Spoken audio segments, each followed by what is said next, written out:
These are 21 lessons I wish somebody told me when I started healing from trauma. Each one is short, raw, and without them, you will not heal. I do have a psych degree, but who cares? These aren't just facts on pages. These are successfully lived experiences. I was stuck for decades. I've spent the last 10 years of my life trying everything to heal.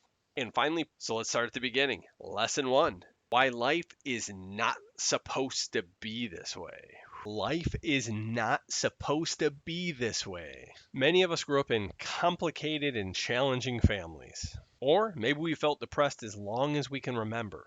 The metaphor I like here is a fish doesn't know it's in water. It was born in the water, it's seen the water its whole life, it's never been out of it. So it doesn't actually know it's in water. That's the same as our anxiety, depression, and just general unhappiness. And most people, including myself, they don't realize that life doesn't have to be this bad. If suffering feels normal to you, you've been living in the wrong reality. The first step to healing is realizing that your normal just may be broken. And once you see that your normal isn't healthy, the next step is facing the truth about your own pain. Stop minimizing your pain and your story. One of the biggest blocks to healing is going to be minimizing your own pain. Sometimes we compare our trauma or misfortune to others. Sound familiar? Well, they had it so much worse. I didn't have it that bad. I didn't get this happen. I didn't have that happen. Also, sometimes we dismiss our story to protect our parents, telling ourselves, oh, it wasn't that bad. But these are both lies. Comparing your trauma to somebody else and not fixing it is like seeing you have a broken leg and not getting treated because somebody over there got their leg amputated. Doesn't make any sense. And pretending your childhood was fine just to protect your parents is going to keep you stuck. You can love and honor other people and still admit the pain that you live through. And you have to. And once you stop minimizing your story, that's when the real awakening begins. Things get worse before they get better. When you first realize that you need to heal, it can feel like a car crash. You can suddenly see all the years lost and all the dreams that you've probably buried. But the pain is proof that you're not numb anymore, and that's amazing. And that pain is also going to be part of your doorway forward. This extremely challenging moment is what I call your awakening. And as bad as this sounds, it does get better, I promise. And just when you think you're making progress, your healing journey is going to remind you it is not all uphill. Healing is not a straight upward climb. You're going to have days where you feel unstoppable, and that's awesome. And you're going to have plenty of days where you feel like you're going backwards. Then a mental brick is boom, just going to hit you in the head out of nowhere. The dips in your progress aren't proof that you're failing. They're proof that you're still getting up and trying and climbing every day. Tough days like this are not failure. I'm telling you, they are an expected part of the process of going forward. And sometimes the progress you do feel can fool you into thinking the journey is over. Why overconfidence can stall your healing. Early on, you're going to feel like you're making huge leaps as you start your healing journey. And you are. A few good books, some great meditation, maybe a breakthrough in therapy, but don't be fooled. You have only found the tip of the iceberg. Don't let your healing turn into the Titanic. True healing is a long process, and you have to stay open, and you definitely have to stay humble. And as you heal, life will get a lot better, but you'll start to recognize it's like an onion. You heal, you'll get to a good place, and as soon as you think you're done, there's a new opportunity to learn and grow and heal more. And if you want to keep moving forward, you can't just keep collecting knowledge. You're going to have to act on it, or you will get stuck. Don't get addicted to self-help. Self-help can be very powerful, very useful, but it can also be very addictive. You read a book, you feel inspired, and your brain rewards you like you've made progress. But you haven't done anything yet. Consuming self-help without acting is like reading a cookbook and wondering why you're still hungry. Using self-help is okay, but without action, putting it into action, self-help can be deadly. I lost a year or two on this one, so listen closely. I'd get a great insight, dopamine and rewards would shoot off in my brain, and then I'd quickly go to the next podcast. Oh, where's the next piece of gold? You must take what you've learned and you must implement it, or it's useless and a trap. But sometimes even action can backfire, especially when it's fueled by desperation. Desperation leads to madness. After your awakening, you are going to be desperate to heal.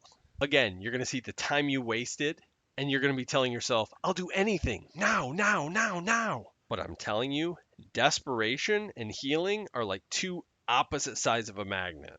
As you desperately chase healing, it will push away faster and it will evade you. It's the wrong energy. You're going to have to slow down or you're going to push it away. And if slowing down feels impossible, that's when you need a voice from outside of your head. A sick brain does not heal itself. You're going to need input from outside of your mind. Your brain is great at tricking you into thinking you are fine. Or from lesson 2, minimizing your story. Wasn't so bad. You'll need others to challenge your lies and hold you accountable. You can't rebuild a house while living inside of its collapse. You're going to need new points of view. Remember, yours are toxic. And one of the ways that we sabotage ourselves is by mistaking substitute healing for the real thing. This next one's going to piss you off. Most self-help is not healing you. The gym is my therapy, man. Nope. Sorry. It is a crucial supplement, but it is not the central cure. Exercise helps that day, but you haven't exercised your demons. You can run 5 miles and still be standing in the same place emotionally. You are only renting your mind for that day that you went to the gym. You are not owning it. One controversial take on this is David Goggins, but he is the master at renting his brain for the day. He hasn't healed. He doesn't own his brain. If you listen to his second audiobook, the parts where he talks to his mom live, they can't even talk about things from their childhood. They get emotional. But when he runs hundreds of miles a day, he is still running from his demons. And even once you realize finally what real healing is, the real truth is nobody is going to do it for you. It is not your fault, but it is your responsibility. You were young and defenseless when your trauma happened to you. You absolutely were a victim, no question. But when you're finally sick of being sick, you will choose to own your healing. You did not choose what happened, but you must choose what happens next. And part of taking responsibility is taking yourself out of toxic places that are keeping you broken. Toxic environments are going to stop your healing. I was in a really abusive job, and my trauma made me think I deserved it. I could not heal there. Long story short, I got a new job, and for the first time ever, I could breathe. You can't heal in the same environment that broke you. You may have to leave an abusive job, or even more importantly, you may have to leave a toxic relationship in order to truly start healing, even if that's making some space temporarily from some toxic family members.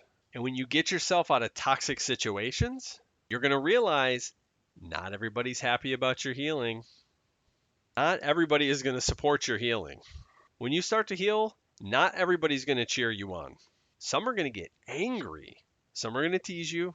And some people, unfortunately, will try to pull you back in. The people who benefited from your old wounds are going to fight to keep them open. That's a reason why healing is going to require some boundaries. It may sound silly, but your healing light is going to shine on their wounds and their shadow, and it's going to make them very uncomfortable. Some may actually follow your lead, but don't be surprised when many do not. But none of them get to decide your future. And when you defend your healing with boundaries, you're going to become more sensitive to the negative energy that's around you. You will become more sensitive to negativity. I wouldn't have believed this if I didn't experience it myself. Toxic people are going to drain you way faster now. Even sad music or some disturbing media might start to lose its appeal. But notice this sensitivity is not weakness. It's proof that your frozen emotions are starting to thaw. This is totally a part of healing, and it's a really good thing. One example is in my darkest self-hating decades, one of my favorite bands was 9 Inch Nails. It's in general very dark, depressed, beautiful music. It got me through many dark days when I needed it. But when I started to heal, I just couldn't listen to it as much. And this growing sensitivity is going to lead to your most powerful turning point of all, your rock bottom. Rock bottom is not your worst moment. Your rock bottom is not when you've lost everything. It's when you finally commit to change with everything inside of you. You have to absolutely be done living this way.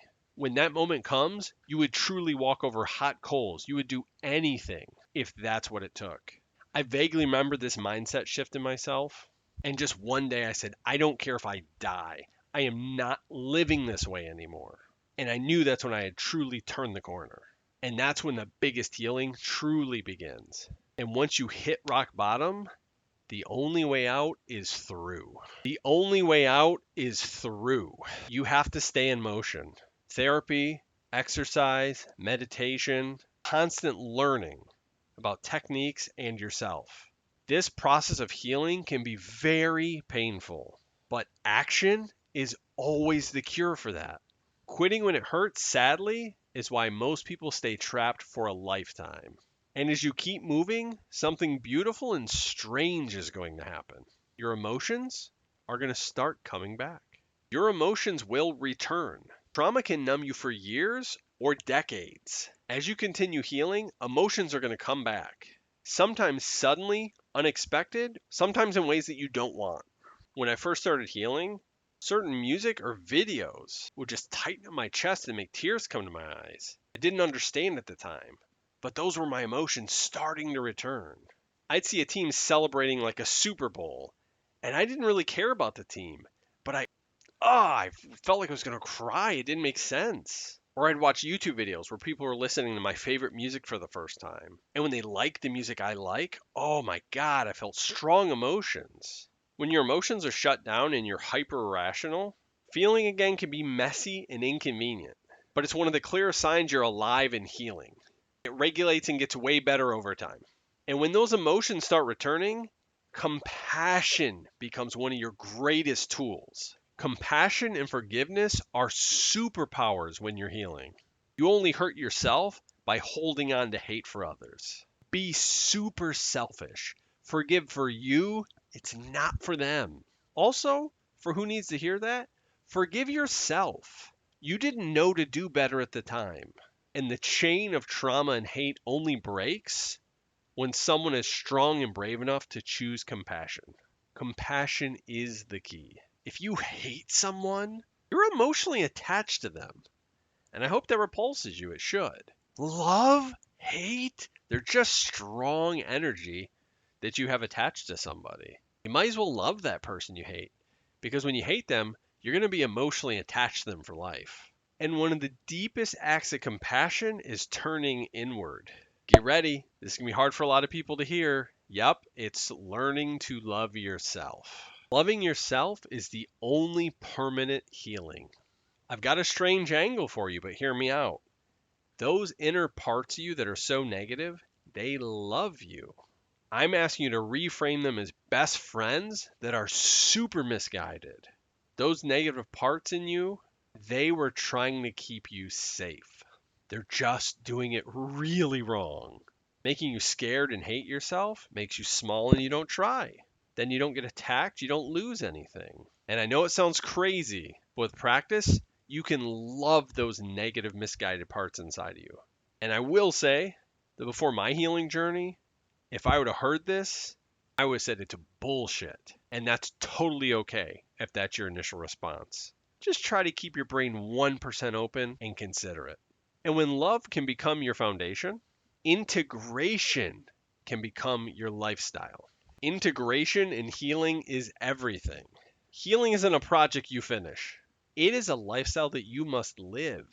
Integration means weaving your new insights, habits, and boundaries that you've learned into your daily life. When I chose to do psychedelic therapy, I learned so much, but I didn't integrate well. So even though I gained a lot from my experience, I could have gained so much more if I had a process for integrating those lessons into my life. Your breakthroughs are going to fade away when you treat them like moments instead of building blocks. That way, healing is going to become who you are, not just ideas you visit when you're feeling bad. And when healing becomes part of who you are, you realize something very powerful. Right now, you're okay. Everything is okay now. One of my past therapists, after hearing all of my pain, said to me, "Everything's okay now." I was fucking furious at him. Did he not just hear me? Years later, with a lot of healing, I finally understood. Your trauma, anxiety, and depression appear and exist only when you leave this present moment. While you're in the now, this second, you do not have to fear the future or pity the past. And one of the best ways to protect that now is to have and find a good guide. Get a great therapist. There are good and bad therapists. Shocking, right? Fire the wrong ones quickly. This is about you and your healing, not about their feelings. You must bond with and believe in your guide. The right message from the wrong messenger will never get into your brain. Also, I suggest give it at least 3 sessions. When I say therapy, I'm talking more specifically trauma therapy. Really using tools and techniques to work on your issues. Normal talk therapy may just release a little steam every week. And if you made it through these 21 lessons to tackle your trauma, that already means something. It means you're ready. Ready to stop just living in survival mode. You're sick of surviving and you want to thrive. But as I said in earlier lessons, don't stop with this video. You have to take action. Pick one lesson that hits you hardest and start applying it today. Do me a favor, comment which one below you're taking with you. Because if you share it, you'll make it more real for yourself and you might inspire somebody else. And if this helped you at all or even pissed you off, please subscribe. I hope these lessons from my 10-year journey can save you some time. I got super lucky and I was sick of being sick. No matter how dark it feels, you can heal, and I wish you the same luck. Thanks for watching and take care.